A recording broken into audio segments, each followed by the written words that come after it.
Olá, turminha. O tema da nossa aula de hoje é protozoários.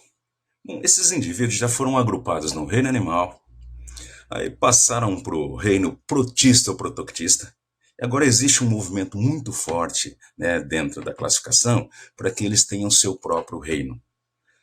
Então é sobre esses indivíduos unicelulares que a gente vai falar agora.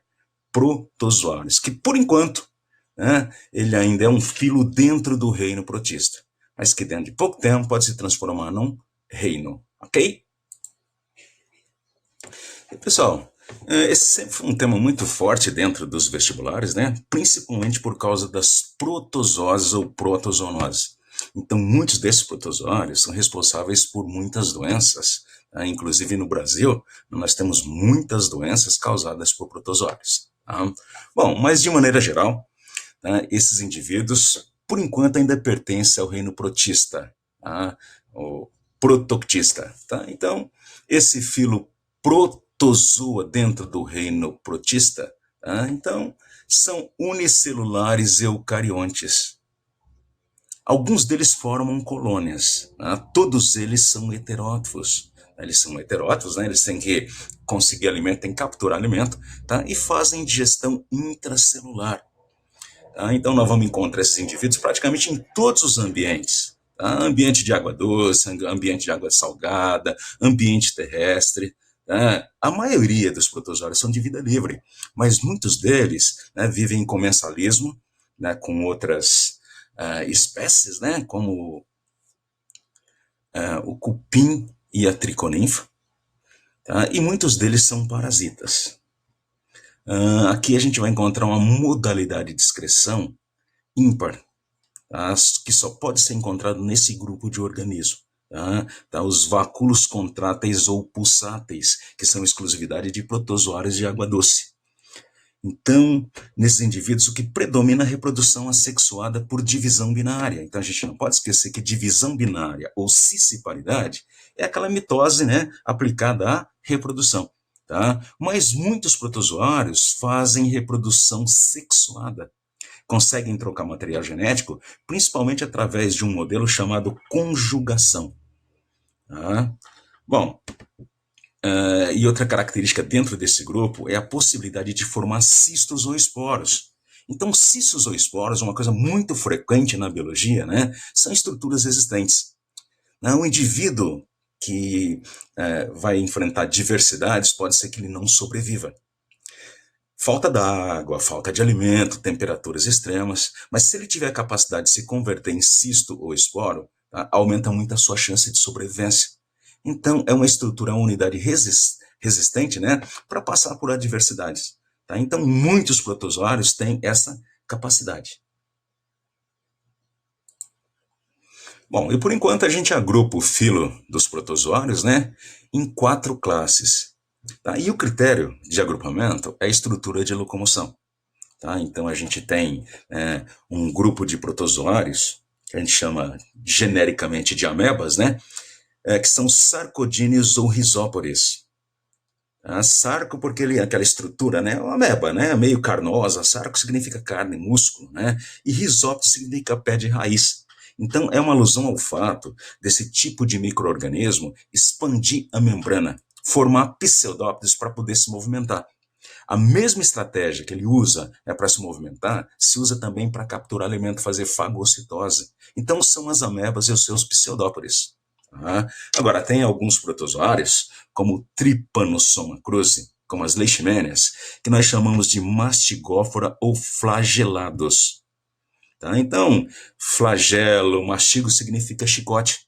Então, eles têm um flagelo, um chicote, né, uma expansão, né, que, ao ser movimentada, produz, né, o deslocamento do ser unicelular.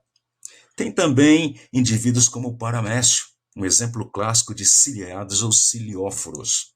Então, a superfície da membrana desse protozoário, ela é recoberta por cílios.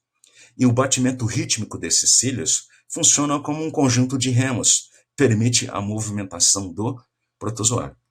Tá? E nós temos também um grupo de protozoários que são os apicomplexos ou esporozoários.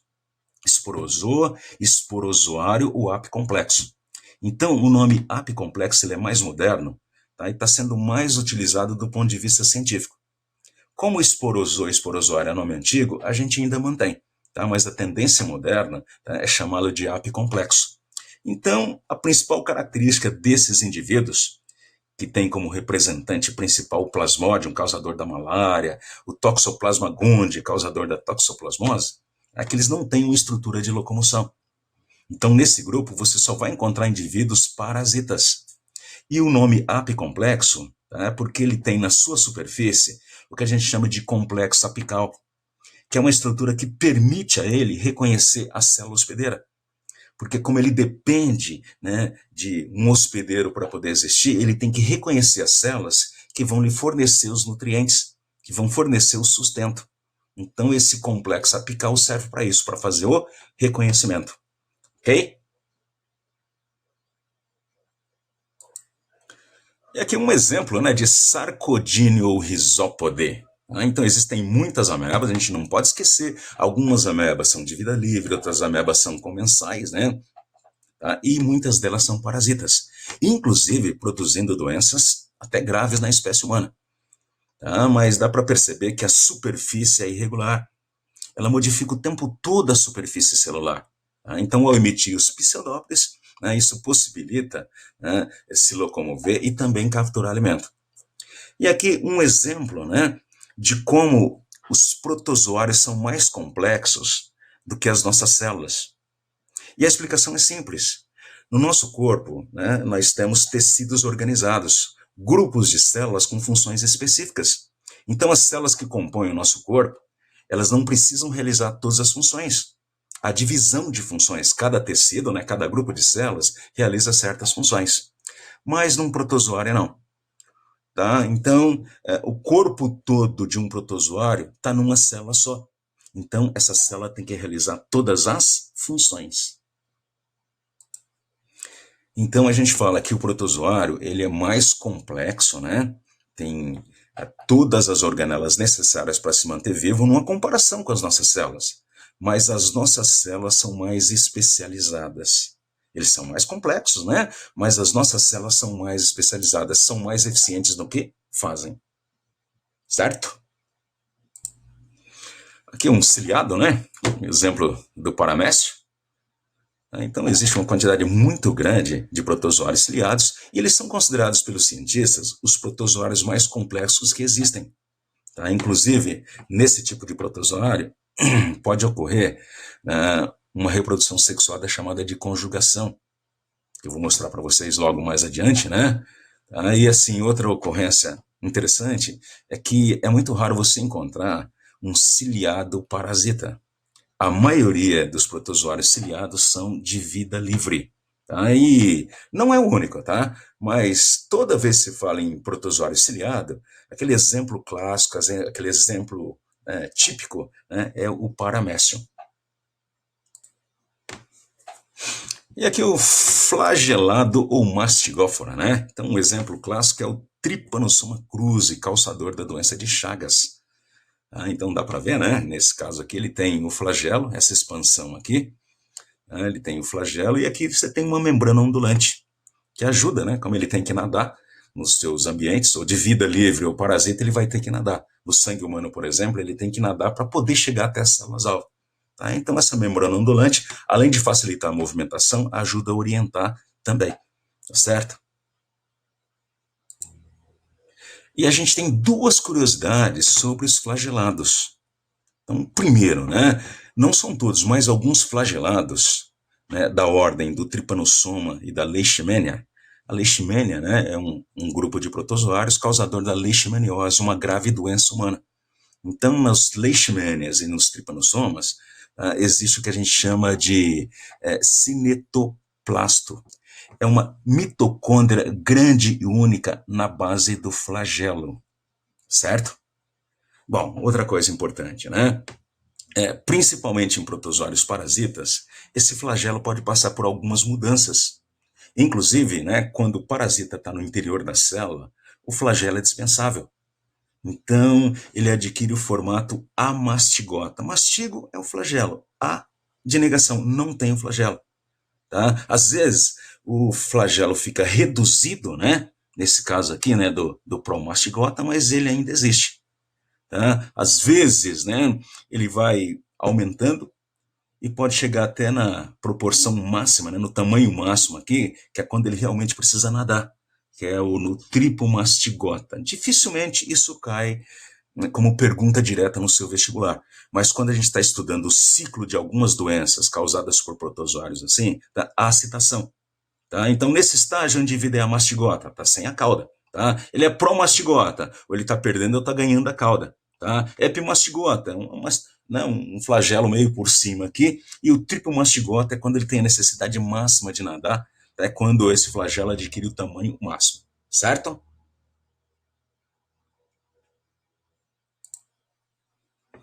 E aqui um esporozoário, o apicomplexo, né? Como o plasmódio. Então, existem várias espécies de plasmódio, né, e são causadores da malária. Ah, tem também, né, existem muitos desses protozoários, tá, e, como eu disse para vocês, a predominância de parasitas. Então, o Toxoplasma gondii, causador da toxoplasmose, também é um outro representante do grupo. Certo, gente? Ah, e aqui, ó, não confunda, tá? Essa extremidade aqui não é um flagelo. Ele não tem uma estrutura de locomoção. É o que caracteriza esse grupo. Ok? Então, são todos parasitas. Bom, e como é que esses indivíduos se nutrem? Então, eles são unicelulares. Então, existem aqueles parasitas que dependem de células para poder sobreviver, né, que absorvem da célula hospedeira, né, do corpo do organismo hospedeiro, o alimento já pronto, já digerido.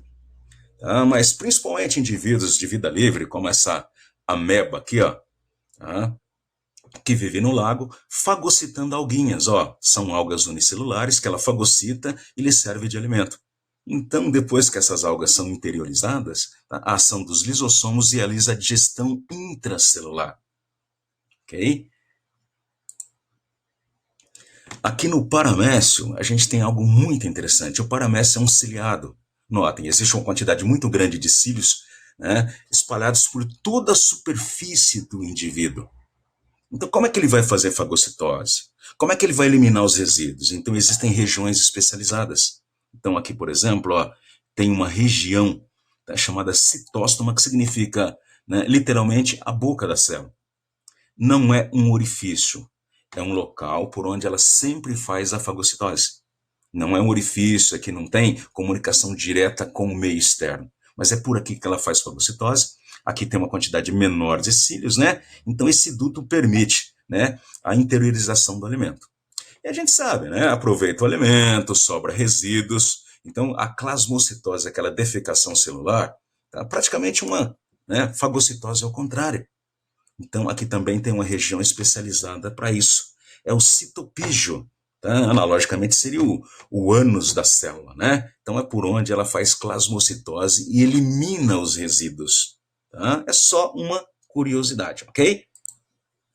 E algo muito interessante nesses indivíduos, que apesar de serem unicelulares, eles têm que realizar as funções vitais básicas para poder sobreviver. E a excreção é uma delas. Então, uma das funções da excreção é regular a quantidade de água que tem dentro do organismo. Então, os indivíduos, os protozoários de água salgada, pela origem, então é provável que os protozoários, como a vida, tenha surgido em água salgada. Então, eles mantêm uma concentração, tá, semelhante à concentração da água do mar. Então, os protozoários marinhos, protozoários de água salgada, não têm problema osmótico. Eles vivem em equilíbrio com o meio externo. Então, eles não perdem água, não ganham água, tá tudo bem, tá tudo sob controle.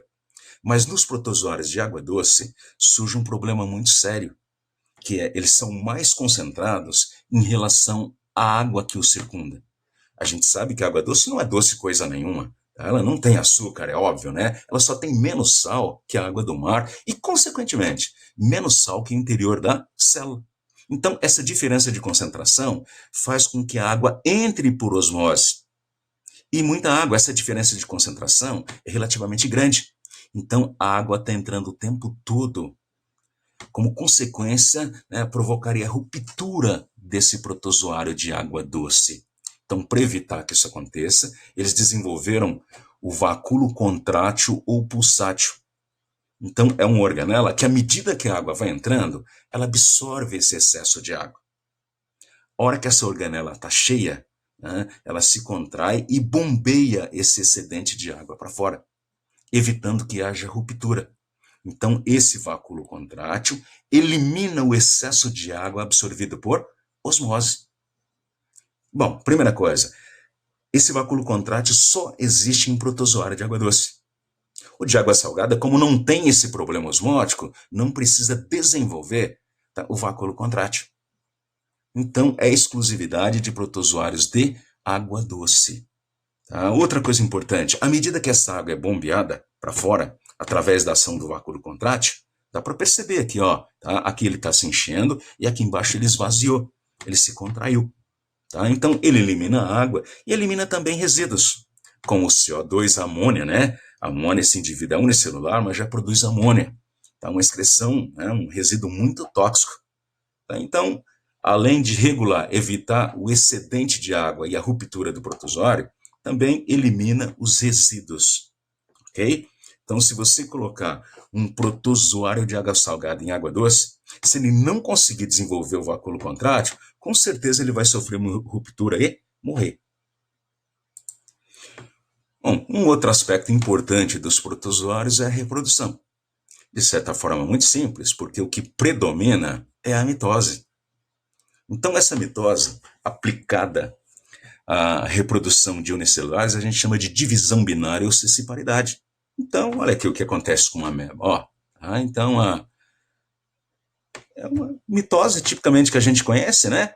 Tá? É um ser eucarionte, então a mitose como as das nossas células. E no final dessa mitose, olha, tá? Surgem duas células filhas, idênticas entre si e idênticas à célula inicial.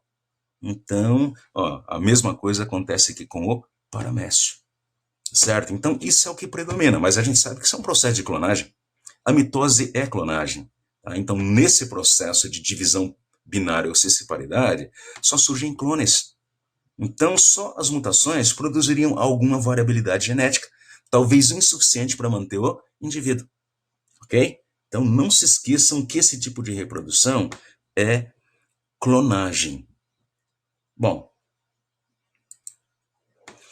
tem aqui também uma variação de reprodução, né, assexuada que poderia passar, a gente poderia passar sem, mas tem um detalhe interessante.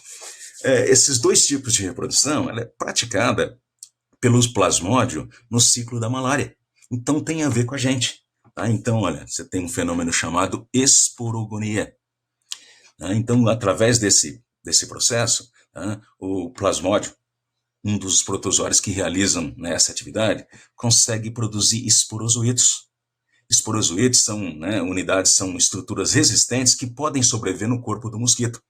Então, uma estratégia que o plasmódio, por exemplo, usa para sobreviver no corpo do mosquito, que é um lugar ruim para ele. O corpo humano não. O corpo humano para ele é tipo férias, tá? Mas o corpo do mosquito é um lugar adverso. Então ele tem que se transformar numa unidade resistente para poder sobreviver no corpo do mosquito, tá? Então, olha, esse processo aqui, você tem a mitose, desculpa, a meiose, né? Ó, então, 4 células haploides, né, acompanhada de mitose. Então, essa multiplicação aqui vai gerar os esporozoítos. Então, a gente vai ver depois que esses esporozoítos, né, a forma resistente, eles migram do estômago, né, do mosquito para as glândulas salivares. Então, quando acontece esse tipo de reprodução no corpo do mosquito, além de garantir a sua sobrevivência no meio ruim, no meio adverso, tá, garante também que o mosquito seja transformado num vetor. Então, essa é a esporogonia. A esquizogonia é a estratégia que o plasmódio tem para se multiplicar dentro das nossas hemácias. Então, durante a evolução da malária, a principal consequência é a destruição de hemácias, que inclusive provoca a febre, aquela febre intermitente que vai e volta em intervalos regulares. Então, essa febre acontece quando as hemácias se rompem. E por que elas se rompem? Logo após, né, completar o ciclo reprodutivo do plasmódio dentro das hemácias. Então, dentro das nossas hemácias, dos nossos glóbulos vermelhos, a estratégia reprodutiva, né, do plasmódio é essa, olha, esquizogonia. É uma mitose um pouco acelerada, né, um pouco diferente. Então, se caracteriza pela multiplicação do núcleo, olha. Então, esse núcleo, né, se multiplica várias vezes, e depois que tem um monte de núcleos, cada um desses núcleos vai pegar uma parte do citoplasma.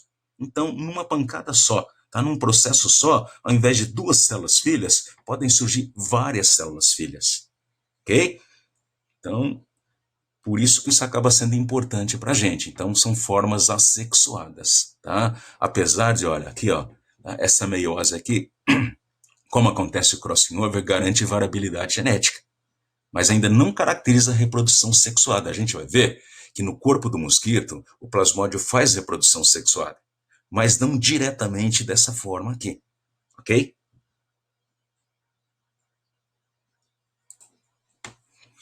E aqui uma forma até inusitada, né, de garantir a variabilidade genética que alguns protozoários, como o paramécio, né, auxiliados de maneira geral, têm. Tá? É a famosa conjugação. Então, o que acontece na conjugação? Então, a gente não pode esquecer que alguns protozoários, né, como o paramécio, ele tem dois núcleos, o macronúcleo e o micronúcleo. Esse macronúcleo é responsável pelo controle da atividade da célula do protozoário. Então, todas as atividades que acontecem dentro da célula, toda atividade referente ao protozoário, é comandada e regulada pelo macronúcleo. Então, aqui existem genes ativos, genes que estão se expressando, produzindo proteínas para controle, para a sobrevivência do indivíduo. Mas tem esse micronúcleo, tá, que é igualzinho, é um clone, é geneticamente idêntico ao macronúcleo. Então, eles têm o mesmo material genético. Mas a diferença é que esse micronúcleo, tá, ele está inativo. Os seus genes não estão se expressando. Tá? Tanto é que ele está em forma, né, de heterocromatina. Então, a função desse micronúcleo é só participar desse tipo de reprodução. Então, durante a vida normal, né, do protozoário, tá, o macronúcleo está ativo e o micronúcleo está quietinho, dormindo aqui, esperando a chance dele. E chegou. Então, quando dois desses protozoários vão trocar material genético, primeiro, o macronúcleo se degenera. Então, aqui nós temos dois indivíduos, né? Tá? E só os seus micronúcleos, tá, foram preservados. Então, dá para ver, ó, cada um com seu micronúcleo. O do micronúcleo azulzinho e o do vermelhinho, para a gente diferenciar. Ok? Bom, aí acontece a meiose. Então, esse núcleo diploide acaba, né, dando origem a 4 células haploides. Aí, ó, meiose, cada meiose resultou em 4 células haploides. Ou seja, 4 micronúcleos haploides, diferentes do original, que era diploide. Em seguida, 3 deles, os mais frágeis, vão se degenerar. Então aqui já começa um processo de seleção natural. Os frágeis se degeneram, vai sobrar quem? Vai sobrar o mais forte deles. Tá certo? Em seguida, esse que sobrou vai fazer uma mitose, ó, vai se duplicar. Tá? Então, nesse momento aqui, ó, você tem, né, cada um dos protozoários, né, com 2 micronúcleos idênticos haploides. O que eles vão fazer? Tá? Por que tem 2? Porque um vai ser doado para o parceiro. Então, esse aqui, ó, vai doar um dos azuisinhos para o parceiro e vai receber um vermelho. Esse é um momento alto, né? Porque é a troca de material genético. Então, aqui embaixo, olha, dá para perceber aqui embaixo, olha, que vai acontecer a fusão. Aqui vai haver a fusão, a união dos dois materiais genéticos diferentes. Então, esse micronúcleo já não é mais o mesmo. Ele vai ter material genético de 2 indivíduos. Esse é o ápice, é o ponto máximo do processo. Bom, ao se obter, né, esse micronúcleo diferente, diferenciado, ele vai fazer 3 mitoses. Isso vai resultar em 8 células. Então, dessas 8 células, 3 vão se degenerar e vão sobrar 5. Então, desses 5 micronúcleos, um deles vai se constituir num novo micronúcleo e 4 deles vão se fundir para formar um novo macronúcleo. Então, depois desse processo todo, dessa parafernália toda, ó, você tem um novo paramécio. Na realidade é o mesmo, né? Tá? Só que o material genético dele foi modificado. Então, esse macronúcleo aqui, ó, que vai passar a comandar a atividade metabólica, tá? Ele já está diferente do que era antes. tá? Mas é claro, igualzinho esse micronúcleo, que de novo vai adormecer, vai ficar em stand-by, tá? Esperando, né, o próximo momento de fazer novamente a conjugação. Porque durante um bom tempo, tá, esse paramécio, né, esse protozoário diferente, vai fazer divisão binária ou sessiparidade.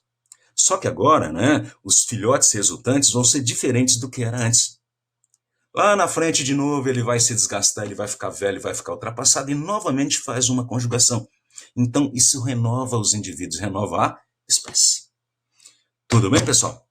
Bom, então, isso é o de básico, de mais interessante e mais importante que a gente tem sobre os protozoários.